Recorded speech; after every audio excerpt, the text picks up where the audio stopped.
বিষয় মাথায় রাখবেন। আমাকে প্রশ্ন করেছেন একজন যে হুজুর জিনের কিছু ডিস্টার্ব হচ্ছে, জিন আছে না নাই বলেন তো?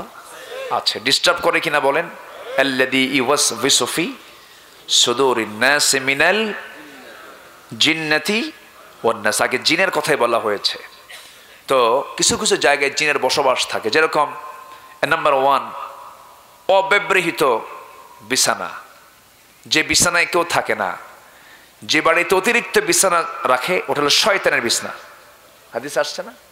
হ্যাঁ, মেহমানের বিছানার পরে যে অব্যবহৃত বিছানাটা, এখানে মানে জিনদের বসবাস হয়।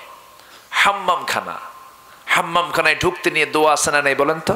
আচ্ছা, এই জন্য হাম্মামখানার দরজাটাও লাগায় রাখতে হয়। এখন তো হাম্মামখানা হয়ে গেছে বেডরুমের ভিতরে, তাই না? আচ্ছা, আগে কিন্তু এটা ছিল না।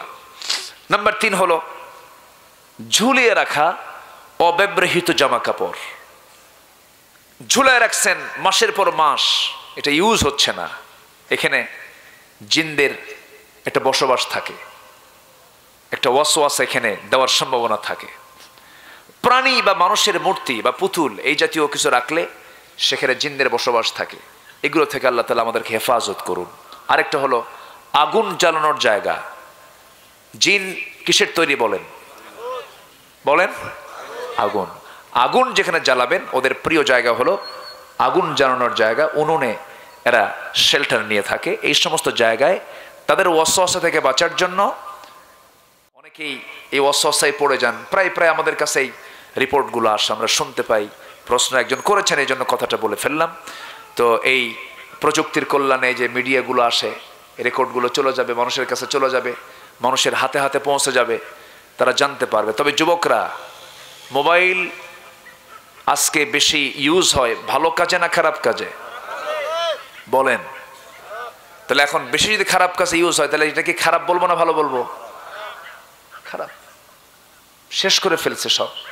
চোখ শেষ, কান শেষ, দিল শেষ, সব শেষ।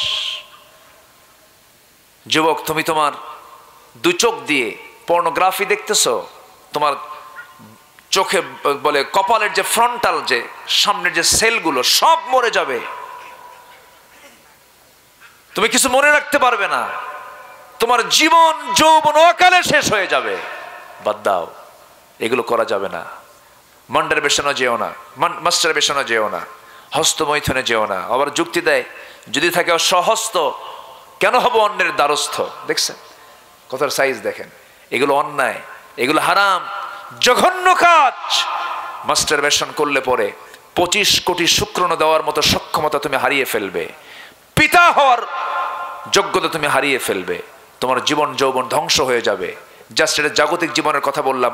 আখিরাতে শক্ত শাস্তি আছে না নাই? আসতে বলবেন না, আছে না নাই?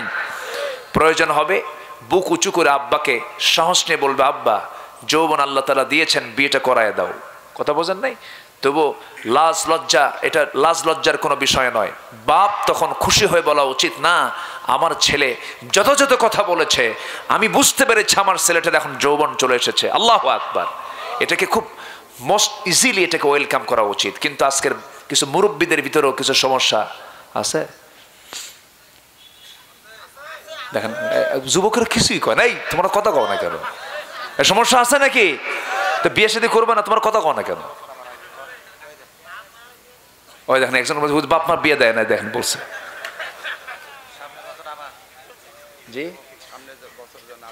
সামনের বছর আবার আসতে হবে আমার এখানে, আবার আসবো, আবার আসতে হবে, আসবো আবার।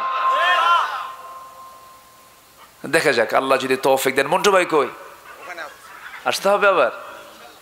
আল্লাহু আকবার। উনি ফেনী থাকেন, ফেনীতে চাকরি করেন। উনি আসছেন মাহফিলে, অবরোধের ভিতরে, বলে হুজুর বাস নাই, কষ্ট করে আসছি। উনি আমার মসজিদে চলে গেছে, খুঁজে বের করে আমার জন্য মিষ্টি নিয়ে গেছে। এখানকার কি বিখ্যাত মিষ্টি নিয়ে গেছে। আল্লাহ আলহামদুলিল্লাহ, আল্লাহ তাদের অতিথি পরায়ণ থেকে তুমি আল্লাহ কবুল করো।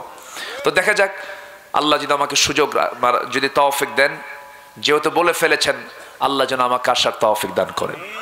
জোরে বলি আল্লাহুম্মা আমিন। আল্লাহ যেন সহি সালামত আমাকে আপনাকে রাখেন। আমাদের এই সম্পর্ক মহব্বতটা যেন আল্লাহ তাআলা হাসর পর্যন্ত গড়ায় দেন। জোরে বলি আল্লাহুম্মা আমিন। এবং আপনাদের শেষ পর্যন্ত এই যে নীরব হয়ে বসে থেকে আলোচনা শোনার যে ধৈর্য, এই মাহফিলের সৌন্দর্যকে আরো বাড়িয়ে দিয়েছে। আল্লাহ আপনাকেও এটার জন্য উত্তম জাযা দান করুন। জোরে বলি আল্লাহুম্মা আমিন। আসুন আমরা এখন সোজা আল্লাহর কাছে চাবো। হুজুর আপনি দোয়াটা করেন। আপনি করেন? আমি করব? আচ্ছা ঠিক আছে। ও প্রত্যেকদিন দোয়া করে? ঠিক আছে, আমি দোয়া চাই। আমার জন্য দোয়া করবেন না? যে দেখেন না গায়ে কোনো গোস্ত নাই, হাড় হাড্ডি মানুষ। আল্লাহ যেন যে অবস্থায় আছে আল্লাহ যেন সুস্থ রাখেন। আল্লাহ যেন হক কথাগুলো জাতির সামনে উপস্থাপন করার তৌফিক দান করেন। আর দিল থেকে একটা চাওয়া, সেটা হলো আল্লাহ যেন সবার দিলটা যেন এখানে ইসলামের জন্য যেন অনুকূল করে দেন, ইসলামমুখী বানিয়ে দেন। জোরে বলি আল্লাহুম্মা আমিন।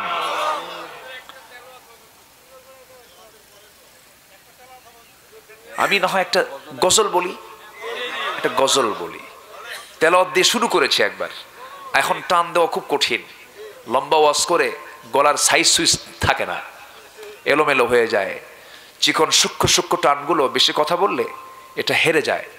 তো যাই হোক, আমি দেখি যেহেতু আপনারা শুনতে চাইলেন, একটা গজল শুনিয়ে আমি শেষ করে দেবো ইনশাআল্লাহ। আমাদের সবচেয়ে প্রিয় বন্ধুকে বলেন তো? 1 নাম্বার বলেন কে? আচ্ছা, নাম্বার 2 আমাদের বন্ধুকে বলেন তো?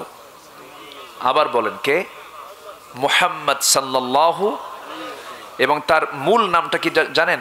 সেকেন্ড আয়াতে আল্লাহ তাআলা বলছেন, মুনাফিকরা তো জাহান্নামের তলদেশে যাবেই, তাদের কোনো সাহায্যকারী থাকবে না। ওয়ালান তাজিদা লাহুম নাসিরা ইল্লা, তবে তারা ছাড়া। কারা ছাড়া? যারা তওবা করবে। কি করবে বলেন? তওবার রাস্তা এখনো আছে না নাই? আসতে বলবেন না, আছে না নাই? হাত্তা ইউগারগার, হাত্তা ইউগারগার, মানে গরগর শব্দ হওয়ার আগ পর্যন্ত তওবার দরজা আছে না নাই? আছে। আমরা তওবা করব কার কাছে? তাহলে তওবা করলে মাফ করবেন কে? আল্লাহ তাআলা। আচ্ছা, ও আসলাহু, যারা সংশোধন করবে, সংশোধনে আনবে, আল্লাহ ভুল করছি মাফ করো। নামাজের মধ্যে ভুল করলে শেষ রাকাতে বৈঠকে বসে কি দিতে হয়? সরষে দিতে হয় না? এটা পেনাল্টি। তো এই জীবন চরাচরে কোনো ভুল করলে ব্যাস আল্লাহকে বলবো আল্লাহ ভুল করছি, আর জীবনে করব না, মাফ করো। সংশোধন হয়ে যাবেন, আল্লাহ মাফ করে দিবেন। জোরে বলে সুবহানাল্লাহ, আরো জোরে সুবহানাল্লাহ। ওয়াতাসামু বিল্লাহ, যারা আল্লাহকে শক্ত করে ধরবে। ওয়াখলাসু দীনাহুম লিল্লাহ, যারা দিনকে ইখলাসের সাথে আল্লাহর জন্য যারা দিনকে ধারণ করবে, লালন করবে। আল্লাহু আকবার বলেন। ইসলাম ছাড়া আর কোনো দিন থাকতে পারে? ইসলাম ছাড়া কি আর কোনো দিন থাকতে পারে?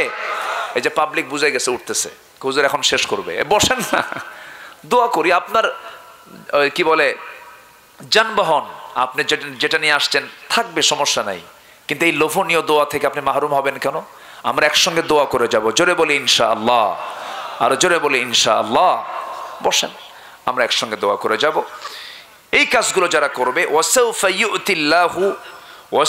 ইউতিল্লাহুল মুমিনিনা আজরান আযীমা, আল্লাহ তাআলা এই সমস্ত মুমিনদের জন্য আজরান আযীমা। আযীম শব্দটা আল্লাহ তাআলা নিজের শানে ইউজ করেছেন। সে আযীম শব্দটা আবার এখানে ইউজ করে বলছেন, আমি তাদেরকে সীমাহীন পুরস্কার দিয়ে দেব, জান্নাত দেব। জোরে বলে সুবহানাল্লাহ। আসুন সেই জান্নাত প্রাপ্তির আশায় আমরা আমাদের জীবনকে সাজাই, আমরা আমাদের জীবনকে সুন্দর করে গড়ে তুলি, ঈমানের রঙে রঙিন হই, ইসলামের আলোকে আলোকিত হই, কোরআনের নূরে নূরান্বিত হই। এই হোক আমাদের পণ, এই হোক আমাদের সিদ্ধান্ত। জোরে বলি ইনশাআল্লাহ। যে যেখানে আছেন নামাজের মতো করে বসি, সবাই তাশাহুদের সূরাতে বসি। আমরা এখন সোজা চাইবো কার কাছে বলেন তো? আমার কাছে মনে হলো আজকে ঘড়িটা মানে খুব বেশি ঘুরলো, খুব দ্রুত মনে হয় সময়টা চলে গেল মনে হয়।